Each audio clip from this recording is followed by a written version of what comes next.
किसी जंगल में एक कौवा रहता था। वो हमेशा खुश रहता था क्योंकि उसकी ज़्यादा इच्छाएं नहीं थी। वो अपनी ज़िंदगी से संतुष्ट था।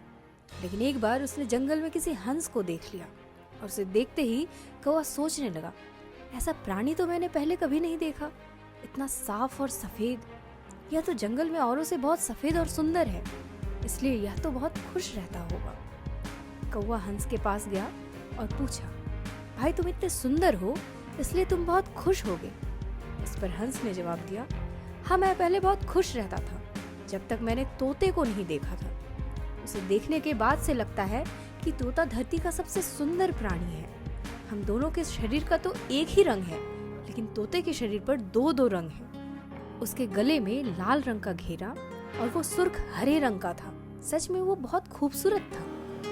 अब कौवे ने सोचा कि हंस तो तोते को सबसे सुंदर बता रहा है, तो फिर उसे देखना होगा। कौवा तोते के पास गया और पूछा, भाई तुम दो दो रंग पाकर बड़े खुश हो गए।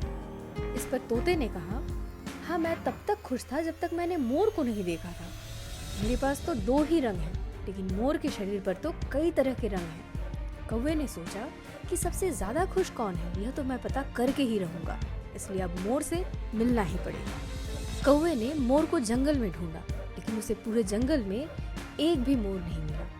मोर को ढूंढते ढूंढते वह चिड़ियाघर पहुंच गया तो देखा कि मोर को देखने बहुत सारे लोग आए हुए हैं और उसके आसपास अच्छी खासी भीड़ है।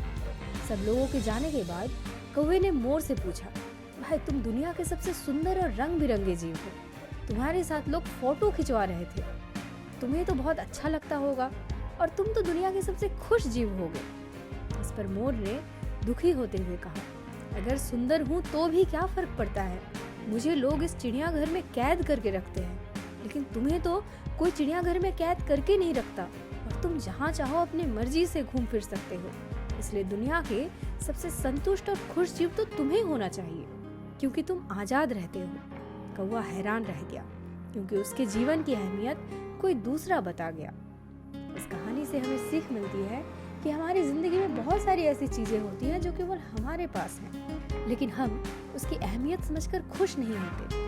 वहीं दूसरों की छोटी खुशी भी हमें बड़ी लगती है, जबकि हम अपनी बड़ी खुशियों को नजरअंदाज कर देते हैं।